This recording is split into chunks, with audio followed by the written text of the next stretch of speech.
आज की ये कहानी किसी एक दुर्घटना की नहीं है। ये उस सिस्टम की कहानी है जो मौजूद तो था लेकिन जरूरत के वक्त काम नहीं आया।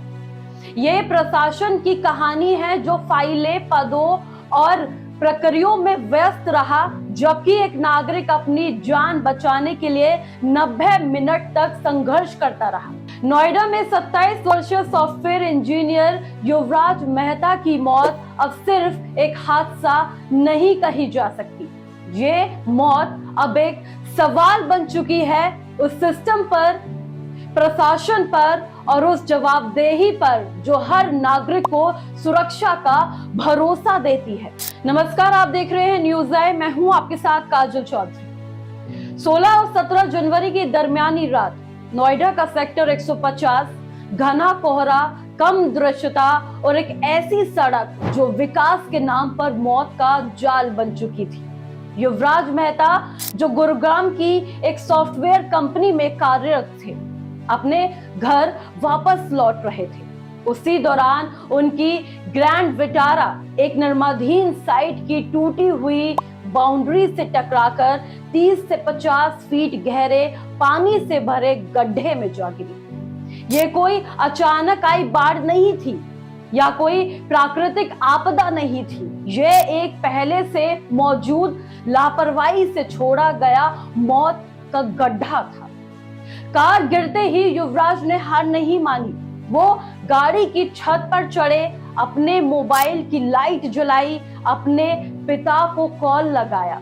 करीब 90 मिनट तक वो जिंदगी और मौत के बीच संघर्ष करते रहे। एक पिता फोन पर अपने बेटे की आवाज सुन रहा था और एक बेटा बार बार कह रहा था कि पापा मुझे बचा लो, लेकिन ना उस समय मदद पहुंची, ना ही कोई सिस्टम जो टैक्स के पैसों से तैयार किया जाता है। इस मौत के पीछे सिर्फ कोहरा या तेज रफ्तार का दोष देना सच्चाई से भागना होगा। हकीकत तो ये है कि गड्ढों के चारों ओर बैरिकेडिंग नहीं थी, ना कोई चेतावनी वाला बोर्ड, ना रेप्लिकेटिव मार्कर, ना कोई स्ट्रीट लाइट और ना ही सुरक्षा ऑडिट का कोई प्लान।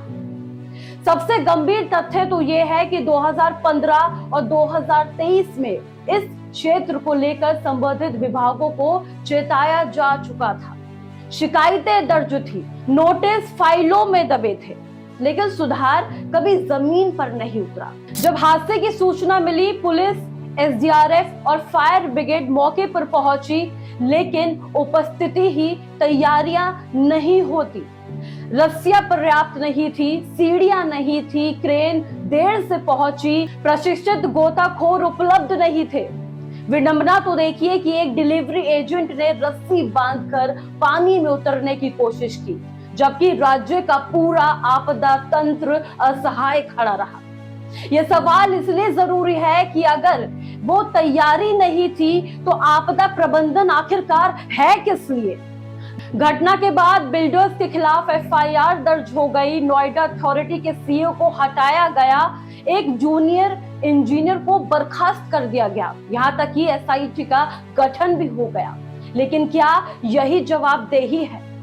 क्या नीचे के अधिकारी को हटाकर ऊपर बैठे सिस्टम का क्लीन चिट दिया जा सकता है? इस मामले में अब एक बड़ा प्रशासनिक और नैतिक प्रश्न बार बार उठ रहा है। नोएडा के डीएम मेधा रूपम, जो जिला आपदा प्रबंधन प्राधिकरण की प्रमुख भी है, इस पूरे रेस्क्यू सिस्टम और सुरक्षा व्यवस्था के शीर्ष जिम्मेदार अधिकारी है। राजनीतिक दलों और नागरिक समूह का सवाल है, अगर नोएडा अथॉरिटी के सीईओ को हटाया जा सकता है तो रेस्क्यू फ्लोर की जिम्मेदारी तय करने के लिए डीएम से सवाल क्यों नहीं किया जा सकता? ये आरोप नहीं, सार्वजनिक प्रश्न है, क्योंकि जवाबदेही पद से बहुत बड़ी होती है। युवराज की मौत ने एक परिवार नहीं तोड़ा, इसने नागरिकों का वो भरोसा तोड़ा है जो हर नागरिक अपनी सरकार के भरोसे रखता है। अब लोग सवाल पूछ रहे हैं कि क्या हमारी सुरक्षा सिर्फ कागजों में सीमित है? क्या प्रशासन तब जागता है कि जब किसी व्यक्ति की जान चली जाती है? और हम प्रयास कर रहे हैं, क्या सिर्फ यही एक जवाबदेही का विकल्प है? अगर एक पिता की सीधी कॉल के बाद भी सिस्टम बेटे को नहीं बचा सका, तब ये हादसा नहीं है, ये सिस्टम की विफलता है। आज चौथे स्तंभ के रूप में हमारा काम सिर्फ दुख जताना नहीं है, हम सवाल पूछते हैं कि जिम्मेदारी तय क्यों नहीं है, डीएम स्तर तक जवाबदेही स्पष्ट क्यों नहीं है, हर निर्माण स्थल पर अनिवार्य सुरक्षा उपलब्ध क्यों नहीं हुए हैं, आपदा प्रबंधन सिर्फ फाइल नहीं फील्ड में क्यों नहीं दिखती। युवराज मेहता की मौत नोएडा की नहीं रही, बल्कि वो भारत के उस शहर की कहानी बन चुकी है जहां सिस्टम खड़ी तो है लेकिन बचाने में असमर्थ। आज हम ये सवाल छोड़ रहे हैं कि क्या कोई सिस्टम जब तक सुरक्षित कहलाता है कि जब तक एक नागरिक की आखिरी पुकार सुनने में असफल है। इस पूरे मामले में एक और चर्चा जो सार्वजनिक दायरे में है और हमारे पत्रकारिता का धर्म है कि उस चर्चा को सवाल के रूप में सामने रखा जाए। नोएडा के डीएम मेधा रूपम के पिता ज्ञानेश कुमार देश के नौकरशाही और प्रशासनिक तंत्र में एक प्रभावशाली नाम है।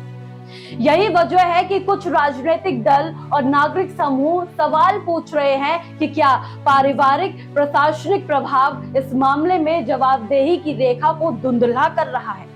आज हम ये आरोप नहीं लगा रहे, लेकिन जस्ट सवाल पूछ रहे हैं कि क्या नोएडा अथॉरिटी के सीईओ को जब हटाया जा सकता है, जूनियर इंजीनियर बर्खास्त हो सकते हैं, बिल्डर्स पर एफआईआर दर्ज हो सकती है, तो फिर जिला आपदा प्रबंधन प्राधिकरण की प्रमुख होने के नाते डीएम स्तर तक ये सवाल प्रशासनिक समीक्षा क्यों नहीं हो सकती?